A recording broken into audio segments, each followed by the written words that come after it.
Assalamualaikum warahmatullahi wabarakatuh. Halo rekan-rekan semuanya, selamat datang di ruang opini kampus. Disclaimer sebelumnya, pembuatan video ini hanya untuk memenuhi tugas perkuliahan yang ditaja oleh Bapak Eka Putra, ST MSc PhD, dengan mata kuliah Hukum dan Etika Media. Berbicara tentang hukum dan etika media, kami akan membahas tentang kebebasan dan tanggung jawab jurnalistik. Kebebasan dan tanggung jawab adalah dua sisi mata uang yang sama. Keduanya harus berjalan beriringan untuk menciptakan ekosistem media yang sehat. Di era digital ini, setiap orang adalah komunikator, setiap orang memiliki pengaruh, dan setiap postingan memiliki konsekuensi. Bagaimana kita bisa menggunakan kebebasan berekspresi dengan bijak tanpa melanggar hak atau merugikan orang lain? Nah, di sini saya bersama 3 narasumber saya akan berbagi sudut pandang, yang dimana saya sendiri, Amelia Putri Tofani, sebagai host atau moderator. Dan saya Ilham Darmedi menempatkan diri sebagai akademisi. Saya Karmila Yusdana Ningrum menempatkan diri sebagai masyarakat. Dan saya Fatur Mahirfan menempati sebagai pengamat media. Baik. Pada kesempatan kali ini, di waktu siang yang luang ini, saya akan bertanya menurut sudut pandang rekan-rekan saya yang hadir pada saat ini. Menurut kalian, hukum tentang media di Indonesia pada saat itu bagaimana? Pada saat ini bagaimana? Boleh deh dimulai dari siapa? Bebas. Dari siapa? Dari siapa? Tentu aja. Oh iya, boleh dari akademisi dulu. Oke, dari aku. Kalau kita berbicara tentang hukum ya, hukum itu kan bersifat memaksa, juga ada sanksinya gitu kan, jelas sanksinya kalau hukum itu. Nah, kalau etika itu lebih kepada kesadaran moral sih, dan juga kita punya yang namanya kode jurnalistik kan. Nah, yang prinsipnya itu, yang pertama independensi, yang kedua itu akurasi, yang ketiga fairness dan menghormati privasi. Lalu juga memberi hak jawab ya. Dan ini juga sebagai kompas moral bagi jurnalis sih. Kalau berbicara tentang hukum di Indonesia pada saat ini, kalau menurut sudut pandang masyarakat sendiri, itu bagaimana hukum tentang media di Indonesia saat ini? Kalau menurut pandangan masyarakat ya, tentang hukum dan etika media pada saat ini. Kalau dari sudut pandang masyarakat sendiri, saat ini hukum dan etika media berada di situasi yang dinamis dan penuh tantangan. Di era digital juga banyak mengubah landscape media secara fundamental, menciptakan dilema baru antara kebebasan berekspresi, perlindungan hukum, dan tanggung jawab yang etis. Kalau menurut dari pandangan masyarakat. Nah, kalau abang sendiri nih kan sebagai pengamat media, tentu paham betul nih tentang hukum sendiri. Kalau pada saat ini hukum media di Indonesia itu bagaimana? Hukum saja sangat krusial. Masalahnya sekarang siapa saja bisa posting berita, tapi tidak semua paham etika. Betul. Batas antara jurnalis profesional dan warganet jadi blur. Kita butuh literasi media yang sangat masif. Berarti pada saat ini literasi tentang media orang Indonesia itu masih pasif. Masif. Pasif sama masif itu sama. Pasif. Oke, berbicara tentang hukum dan etika media, apakah pada saat ini hukum dan etika masih relevan di era digital? Siapa nih? Boleh dari abang dulu sebagai pengamat media. Yang lain aja. Oh, boleh deh ke masyarakat. Apa tadi pertanyaannya? Etika masih relevan nggak di era digital ini kalau berbicara tentang hukum dan etika media di era digital?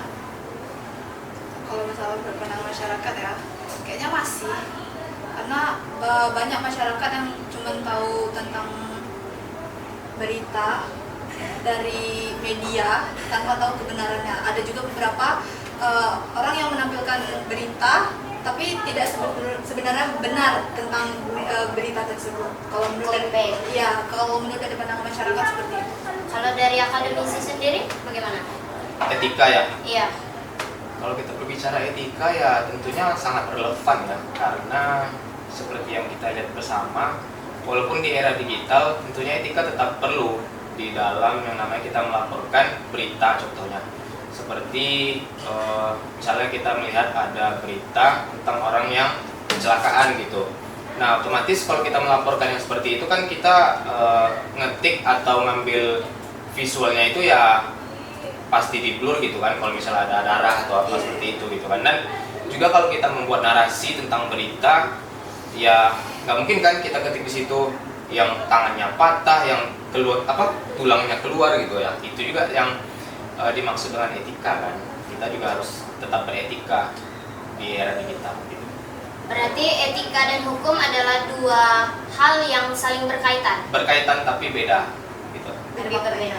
Beda maknanya. Beda maknanya. Etika tumbuh ketika ada hukum atau hukum tumbuh ketika ada etika? Hukum dan etika yang mana duluan ada gitu ya. Iya. Kenapa hukum gitu? Nah, kenapa menurut abang hukum? Karena Etika. etika dulu atau media dulu gitu. Etika dulu atau hukum dulu? Etika ada karena hukum atau hukum ada karena etika, ya kan? Hukum ada karena ada etika. Iya. Hukum ada karena Etika. ada etika. Kenapa begitu? Karena kalau misalnya sesuatu orang yang melanggar etika, kita kan harus tahu peletakan hukumnya tuh, ya kan? Kalau iya ya. Iya sih. Karena ya hukum itu ada karena Kesalahan kan. iya betul, karena kan etika ini kan yang mengatur moral-moral gitu. Nah, ketika etika itu dilanggar, ya otomatis hukum itu ada gitu untuk yang memberikan sanksinya seperti itu, ya kan? Jadi yang lebih dulu. Etika dulu. Etika dulu. Ya. Jadi etika lebih dulu ada untuk mengatur sebuah hukum, kesimpulannya. Oke, pada saat ini tadi dibilang etika masih relevan di era digital dan makin krusial pada saat ini. Berbicara tentang pelanggaran-pelanggaran yang dilakukan media, itu bagaimana? Pelanggarannya. Iya. Pelanggaran yang seperti Kan ada landasan hukum Hmm. untuk mengatur sebuah media. Nah, ketika terjadinya pelanggaran, itu bagaimana hukumnya? Harus adil. Sebelum meletakkan hukum kita harus melihat dulu nih kesalahan apa yang dibuat Iya, oleh betul. dari media atau apa gitu kan. Kayak misalnya media salah menampilkan atau menayangkan sebuah berita, kan kita harus tahu dulu suatu berita itu dari kebenarannya. Jangan langsung diletakkan hukumannya, kesalahannya seperti itu. Kalau menurut pengamat media sendiri yang langsung terjun dalam medianya bagaimana? Tentang hukum terhadap pelanggaran itu. Kalau menurut media sebenarnya kita nama itu memposting berita itu pasti dengan apa yang sedang terjadi dan itu real biasanya. Real. Jarang memang berita itu dibuat-buat. Jarang berita itu dibuat-buat. Nah, ketika ada pelanggaran, apa yang dilakukan? Mungkin menerima konsekuensinya. Konsekuensi.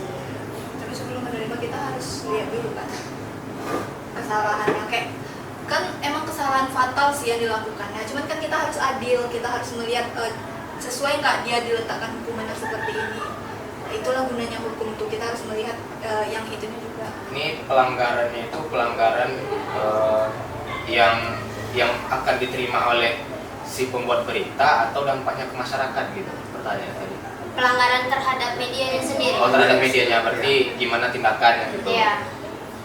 Kalau pelanggaran ya otomatis mereka harus ini sih, harus yang pertama ya pasti klarifikasi kan kalau membuat pelanggaran.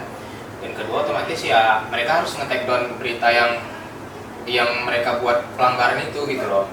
Ya habis itu baru ya gimana lah mereka mau membangun reputasi ketika mereka salah melaporkan berita gitu. Itu sih. Berarti pelanggaran-pelanggaran yang terjadi dibuat oleh media ini berdasarkan balik lagi kepada hukum yang ada ya. Iya. Ya, sesuai dengan apa yang Telah diatur. telah diatur undang-undang. Nah, kita tadi kan membahas tentang pelanggaran-pelanggaran yang ada. Menurut abang sendiri, pelanggaran apa yang biasanya sering terjadi terhadap sebuah media ini? Sering terjadi itu biasanya karena literasi media masyarakat masih rendah. Algoritma media sosial itu mempromosikan konten emosional bukan faktual. Ada juga ekonomi politik di balik konten-konten yang viral. Dan lemahnya perangkat hukum negara ini. Mungkin itu bisa.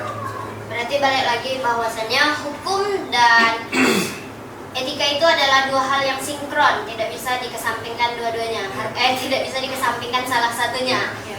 Harus berbarengan. Nah, ketika ada pelanggarannya itu sendiri, bagaimana solusinya menurut masyarakat itu sendiri? Pertama-tama kita sebenarnya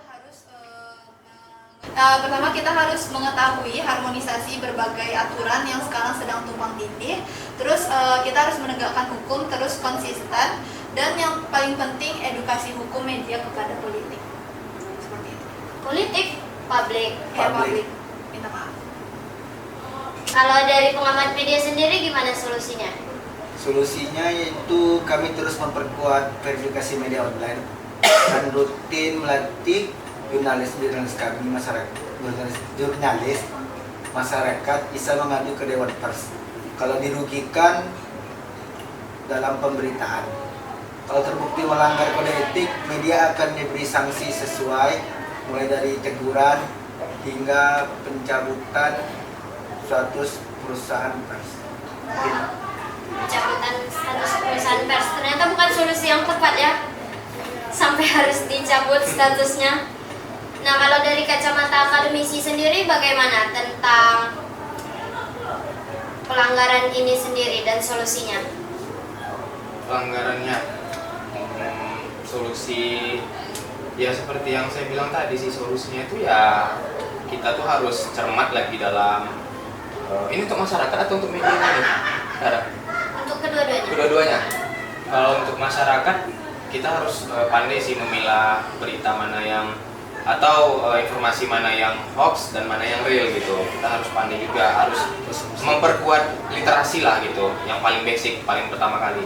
Nah, kalau untuk media sendiri ya otomatis nggak bisa dong kita menyebarkan berita atau informasi itu yang faktualnya belum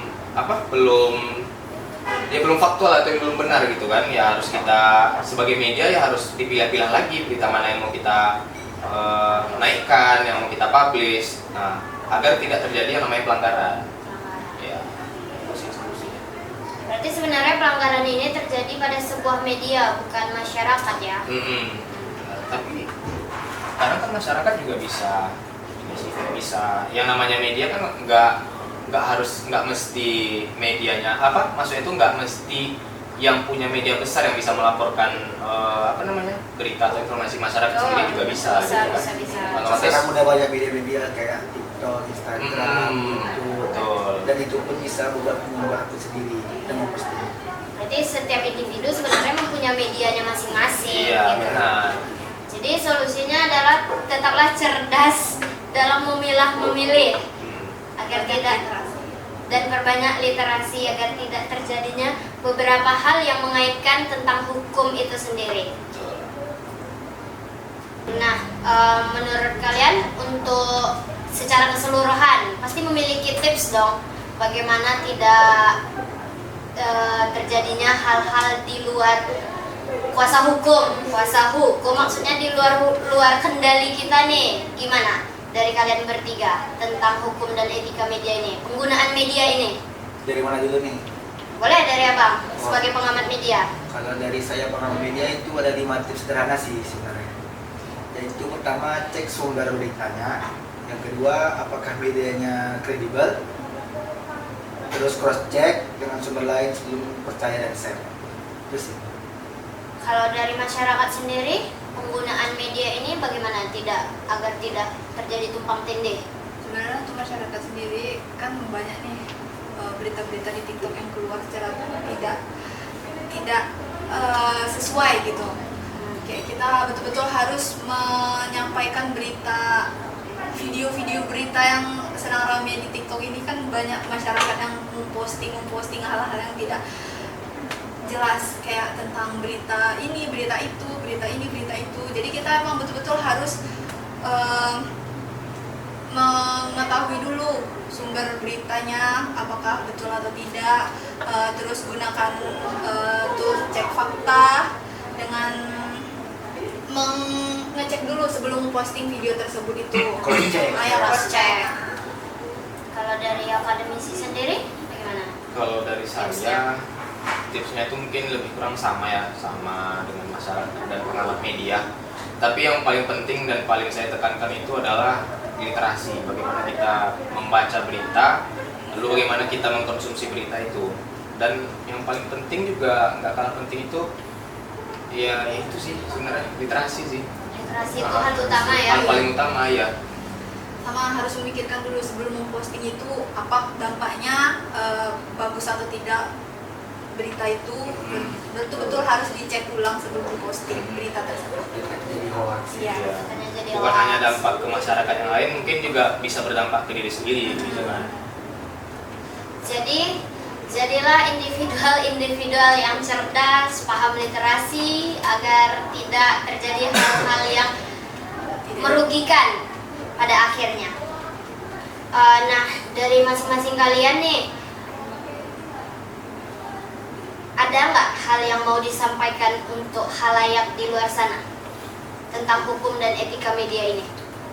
Ada dong. Adalah. Pasti ada. Boleh dari siapa dulu? Dari masyarakat lah. Dari masyarakat. Pertama-tama kita harus menggunakan kebebasan berekspresi ini dengan bijak.